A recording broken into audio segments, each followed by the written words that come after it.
Welcome back to CNBC Reports. Here again is Dennis Kneale.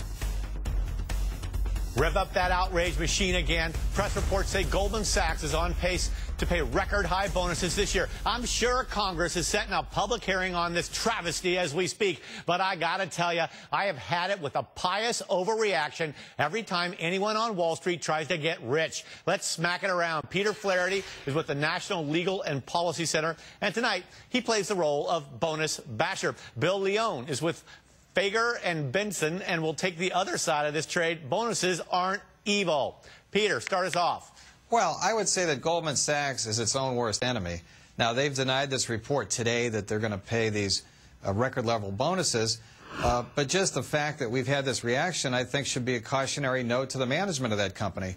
Hooray, they've paid back their TARP money. Everybody's happy about that. They can go back to being capitalists.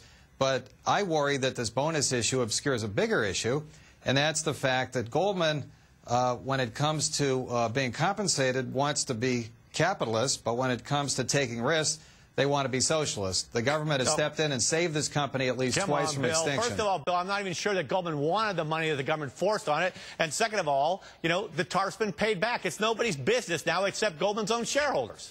Well, Dennis, look, this incessant class warfare and war on wealth, if you will, has got to come to an end at some point. These companies are private companies, and I believe very strongly that, you know, both the rich and the poor are entitled to the same rights. And in this case, we're talking about the right to sell your services, to negotiate the terms of your employment, and, you know, give peace a chance. I mean, these companies, particularly after Goldman has repaid the government the money that was infused, is in a position where it's up to the board of directors of that company and the executive management to set the terms of how they compensate talent, right, how they recruit it, how they reward it, how they incent it. Hey, Peter, explain the link for me here, Peter, because you're an awfully smart guy and you come on our show. But exactly how is it that Goldman paying bonuses to its best producers, and let's remember, the second quarter isn't even over yet. They have no idea what they're really going to be paying by year end. But exactly how is that an assault on the American public? Well, I don't think it's an assault on the American public, but it's producing headlines that, if you're sitting in a Goldman Sachs boardroom, should be unwelcome. I actually agree with this point about the rich and the poor should have the same rights. I think, unfortunately, starting with the last administration and accelerating into this one, we have a government by financiers for financiers, and it's really a two-tier thing. If you're a well-connected Wall Street rich guy, you have very little risk in your life. But, very little risk. Peter, come on, their bonus, their compensation is down 90%. Their stockholders have been pounded to nothing. I mean, these guys had plenty of risk, and they paid the price, Bill. Oh, come on. Well, and isn't that the moral hazard in having the government so intertwined in every aspect of our economy? That all of a sudden, what used to be private decisions where people had freedom to contract and freedom to adjust their lives and negotiate their compensation now becomes a topic of public interest.